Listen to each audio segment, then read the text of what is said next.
Students, अब हम question number 11 करेंगे। 11 is state the properties of normal distribution. तो पहले हमें नॉर्मल डिस्ट्रीब्यूशन के बारे में पता होना चाहिए, फिर हम उसकी प्रॉपर्टीज के बारे में बात करेंगे। ठीक है। सो नॉर्मल डिस्ट्रीब्यूशन, पहले तो मैं आपको ग्राफ दिखा देता हूँ। This is how you draw the graph of a normal distribution. It looks like a bell. Can you see it? It looks like a bell. It's a perfect bell. Okay, it is uniform on either side. Suppose मैं इसको एक line से divide करूं तो ये दोनों mirror images हैं। ठीक है, इतनी बातें समझ आ रही हैं आपको? तो पहले आपने एक बैकग्राउंड ले लिया। बेसिकली प्रोबेबिलिटी डिस्ट्रीब्यूशन याद है, हमने प्रोबेबिलिटी पढ़ी थी 11th-12th में। तो ये प्रोबेबिलिटी डेटा को रिप्रेजेंट करने का एक मेथड होता है। ठीक है। सो अब हम इसके बारे में कुछ प्रॉपर्टीज पढ़ते हैं and we will keep looking at this graph because then only will be able to understand the properties. ठीक है, पहले डेफिनेशन पढ़ लेते हैं। What is a normal distribution? A normal distribution is a bell-shaped, it is clearly visible, symmetric probability distribution as I told you, where most of data values cluster around the mean. Mean ये जो line दिख रही है, ये line, ये mean है। तो इसके आसपास ही देखो मैक्सिमम डेटा है। ठीक है, are you getting it now? Okay, it is also called the Gaussian distribution. तो ये आपको ध्यान रखना, एग्जाम में कहीं आता है गॉसियन डिस्ट्रीब्यूशन लिखो तो ध्यान रखना वो नॉर्मल डिस्ट्रीब्यूशन ही है। अब इसकी प्रॉपर्टीज, की फिगर से कई प्रॉपर्टीज क्लियर है बट हमें फिर भी सारी पढ़नी है। First property, it is bell shaped curve. The graph of normal distribution looks like a symmetrical bell. बिल्कुल सही बात है। इट राइजेस ग्रेजुअली, देखो ध्यान से, धीरे धीरे ये बढ़ रहा है। हाँ, reaches a peak at the mean and then falls symmetrically, और वैसे ही नीचे है, जैसे ऊपर गया था वैसे ही ग्राफ नीचे आ जाता है। ठीक है, सो बेल शेप्ड होता है। सिमेट्री की बात करते हैं। The curve is perfectly symmetrical about the mean. Yes, ये मैंने जैसे आपको बताया था, ये लाइन मीन की है। ठीक है, तो इस मीन के अराउंड ये सिमेट्रिकल है। दोनों मिरर इमेजेस हैं, ये भी मिरर इमेज है, ये भी मिरर इमेज है। इतनी बातें समझ आ रही हैं आप सबको? ठीक है, अब देखते हैं आगे वाला topic. Next, mean median mode are equal. Okay, always remember, यहाँ जो ये वाला पॉइंट है ना, ये पॉइंट दिख रहा है आपको? ये वाला पॉइंट, जो ये वाला पॉइंट है, इस पॉइंट पे तीनों इक्वल है। मीन भी, मीडियन भी और मोड भी। यहाँ पे तीनों बातें इक्वल है। मीन किसके इक्वल होता है?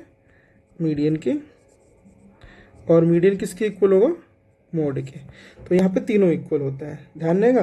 अच्छा, you want me to write it clearly? मैं इसको क्लियरली भी लिख सकता हूँ। ठीक है, थोड़ा सा विजिबल रहेगा आपको। तो मैंने क्या बताया कि यहाँ पे आपका मीन, मीडियन और मोड तीनों इक्वल होता है। किस पॉइंट पे? ये वाला पॉइंट जो यहाँ से दिखेगा। ठीक है, चलो अब आते हैं इसकी फोर्थ प्रॉपर्टी पे, यूनिमोडल डेटा। इसका जो मोड होता है एक ही होता है। मोड मतलब एक ही ऐसी वैल्यू जिसकी हाईएस्ट फ्रीक्वेंसी होगी। आपने ध्यान से देखा होगा, इस पूरे में सिर्फ ये एक पॉइंट है, यानी ये जो वैल्यू है, ये वाली point, it has the maximum frequency, so it is unimodal data. Bimodal data मतलब दो मोड्स होते हैं, इसमें एक ही मोड होगा। It has only one mode. ठीक है, उसमें मीन, मीडियन, मोड इक्वल थे फोर्थ प्रॉपर्टी में। Fifth property, asymptotic tails. इसका मतलब ये होता है the tails of the curve never touch x axis. They will go parallel but they will never intersect x axis. Can you see this? If I zoom it, it's clearly visible कि जा तो रहे हैं पर वो कभी touch नहीं करेंगे। ठीक है, so asymptotic tails, that's the fifth property. Now total area is 1। इसका मीनिंग क्या होता है? आपने एरिया अंडर द कर्व पढ़ा है।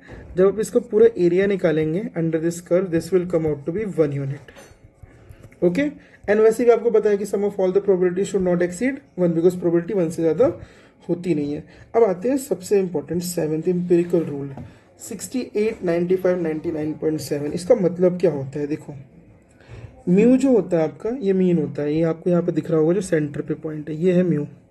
दिख रहा है? अगर आप देखेंगे, जूम करके दिखाता हूँ मैं आपको, तो ये म्यू +1 है, ये म्यू -1 है। ठीक है, अच्छा मैं कलर चेंज करके दिखाता हूँ आपको। ये म्यू +2 है, ये म्यू -2 है। एक और कलर देखिए। ठीक है, अब देखो आप, ये म्यू +3 है, ये म्यू -3 है।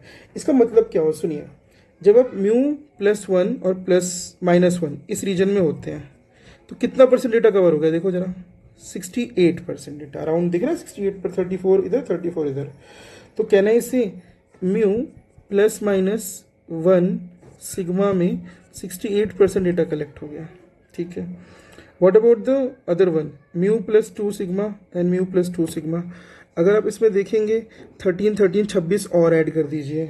ठीक है, तो इसमें देखो क्या रूल था, ध्यान से देखते हैं। Rule was 68, 95, 99.7। यानी जब मैं यहाँ पे ये करूँगा mu plus minus 2 sigma, then 95% data will be covered. And for the last mu plus minus 3 sigma, 99.7% data will be covered. Okay, that is the property. ठीक है, अब आते हैं इसमें हमारे पास last defined by two parameters. पूरी figure में सिर्फ दो ही पैरामीटर होंगे, पहला पैरामीटर है म्यू, दूसरा है sigma. Sigma is a standard deviation. I hope आपको पता है स्टैंडर्ड डेविएशन क्या होता है। It is the square root of variance. ठीक है, क्लियर है? Okay, all the best.